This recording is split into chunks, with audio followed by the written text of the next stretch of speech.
Lars Storgård, nu kan du byde velkommen til en ny mand i firmaet. Det er sådan, at Claus Forborg, han starter hos dig den 1. oktober. Ja, det er rigtigt.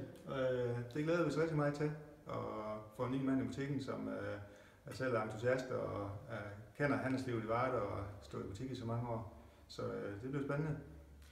Claus, man kan jo sige, det er jo fra en sportsforretning til, jeg vil ikke sige sportsforretning, men altså, der er også meget sport i cykelbranchen. Ja, det er der. Ja. Det Og du er også selv meget cykelentusiast. Det som tiden tillader i hvert fald, så jeg har altid interesseret mig meget for både cykling og cykelløb. Ja. Hvad er baggrunden for, at du starter hernede? Jo, men jeg var nået til et punkt, tror jeg, hvor at, nu har jeg været nede i Intersport i snart 20 år. Så jeg tænkte, hvis jeg skulle prøve noget nyt og finde noget, der interesserer mig en lille smule mere end sport, så var der kun cykling tilbage. Så det var nærliggende at gå ned og spørge Lars, om han ikke kunne bruge en som mig. Så du tror på en af døren. Kan du bruge mig? Ja, faktisk. Hvad tænkte du så?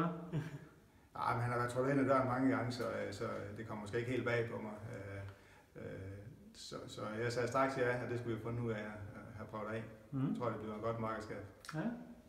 Og din opgave, det bliver så mest i butikken, ikke? Det bliver jo særligt butiksdelen, jeg skal tage mig af. Ja. Og der kender du jo også den branche jo. Der kender jeg branchen godt nok, ja. Både fra tøjbranchen og fra sportsbranchen. Både for tøj og sport, ja. Og nu cykelbranchen her. Og nu cykelbranchen, ja. Og det er jo en branche, der er stor vækst i, Lars. Ja, det er der absolut. Der er stor vækst, og især inden for den varegruppe, som vi gør rigtig meget i, som er mountainbike, det er i stor vækst. Ja. Og det der med at cykle, det er også noget, du gør. Nu ved jeg, at I repræsenterer 2 forskellige klubber. Er det et problem, Lars?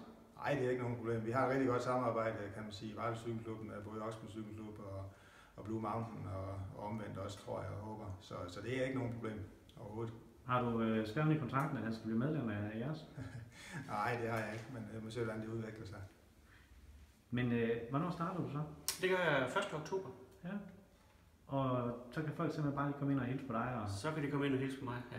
Og du er klar med et rigtig godt tilbud? Det skal jeg prøve at være, ja.